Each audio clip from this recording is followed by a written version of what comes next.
Hello भाई जय जगन्नाथ आपण मानक मो चैनल स्वागत। आसतु आम आज किसी नुआ रेसिपी बनैबा।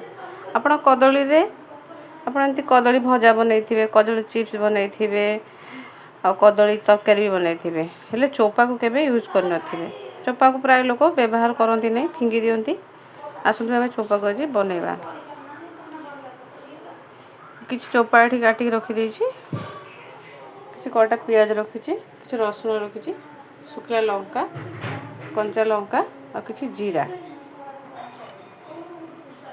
चलतु जदि मो चैनल आपण नुआ दयाकोरी मो चैनल को सब्सक्राइब करंतु और कमेंट करंतु और लाइक करंतु और सब्सक्राइब करी बेल आइकन को दबाई दियंतु।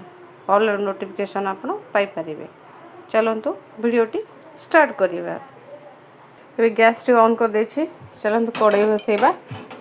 कड़ाई को गरम होगा छाड़दबा।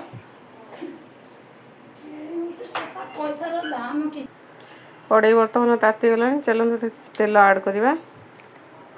तेल गरम होगा छाड़दबा किसी समय। बर्तमान जीरा एथरे ऐड करवा। शुखला लंका आउ कंचा लंका को एथरे ऐड करवा। रसुण को पकेबा। कटा रखिथिबा पियाज को ऐड करवा। आपको ये हल्का भाजी रखदबा, बेसी भाजबानी। हल्का हो गला कदली चोपा को एथरे ऐड करवा। लुण ऐड करवा। कलर भल आसवा किसी हलदी ऐड कर भल भाव में घाटा। एमतीका हलदी पकड़ा द्वारा चटनी कलर भल आसो। हलदी पकई और रसुण भी एमती पकई गोटा। बर्तमान कदली चोपा को ऐड करवा। आपको ये भल भाव में घाटी दबा। लुण हल्दी सहित कदली चोपा मिसीज।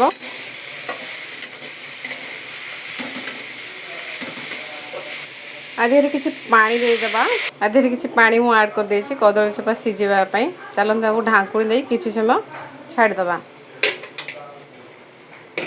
ढाकुणी दे किसी समय छाड़दबा कदली चोपा हेला पर्यंत। आपणर गैस को लो किबा मीडियम रे रखिबे, जहाँ फल कि कदली चोपाटी यथाशीघ्र सीझीज। आपण कम टाइम रे आउ हेल्दी टेस्टी फूड पाइपर। देखिपे सांग मैंने बर्तमान कदली चोपा सीझी आसी। चलतु आपको प्रस्तुत करवा।